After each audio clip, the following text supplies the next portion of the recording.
இது வந்து இந்த கண்ணாடி வந்து ஒரு பக்கம்தான் தெரியும். இந்த கண்ணாடி தெரியும் போது அவ்வளவு நல்லது. லட்சுமி கடாட்சம் நமக்கு கெட்ட சக்திகள், இந்த மந்திரம் மாந்திரிகம் இதெல்லாம் இருக்குல்ல, திருஷ்டி, இதெல்லாம் தோஷ நிவர்த்தனை கண்ணாடி பார்த்து நம்ம பார்த்து கும்பிட்டாலே போதும். ஒவ்வொரு இல்லங்களையுடைய புதுமலை பூ விழாவிலாம் நம்ம நகரத்தார் இவங்கெல்லாம் பார்த்தீங்கன்னா கண்ணாடி வாங்குவாங்க. மெயினாக நம்மளாம் தான் பழக்கம் இல்லை, கண்ணாடி வச்சு பூஜை பண்ணுவோம். கண்ணாடி தான் லட்சுமி ஸ்வரூபம்.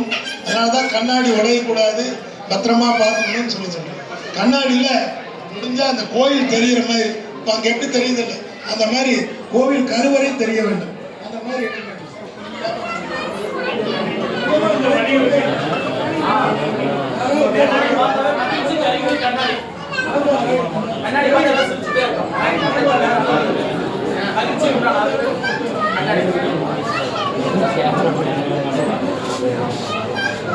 கண்ணாடியில பாருங்க அருள் மாலை ரொம்ப அருமை. அந்த பிள்ளையாருக்கு அது பிள்ளையாருக்கு தெரியற மாதிரி மகாலட்சுமி சவித்மகே விஷ்ணு பக்தி தீமகே லக்ஷ்மி. கண்ணாடி லக்ஷ்மி, கண்ணாடி வச்சிருக்கிறவங்க லக்ஷ்மி. வேதத்துக்கு தீபாவளி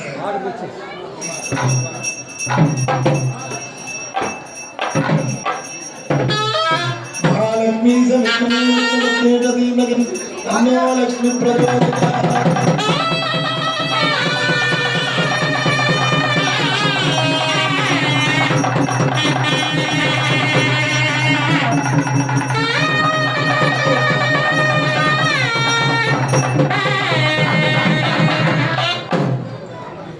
ஒரு நிமிஷம் இருங்க, அலங்காரம் பண்ணிட்டாங்கன்னா திரையை எடுத்து அதில்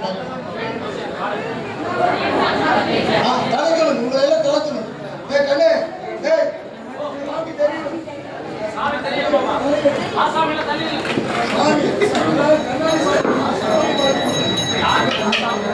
பார்க்கவே வேண்டாம். இருக்கு கண்ணாடியில கேமராக்காரரு அதை எடுக்கணும். சாமி தெரியும், மறைஞ்சாதீங்க.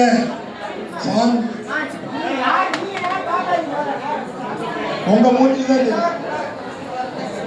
கண்ணே திரையிடா, கண்ணே திரை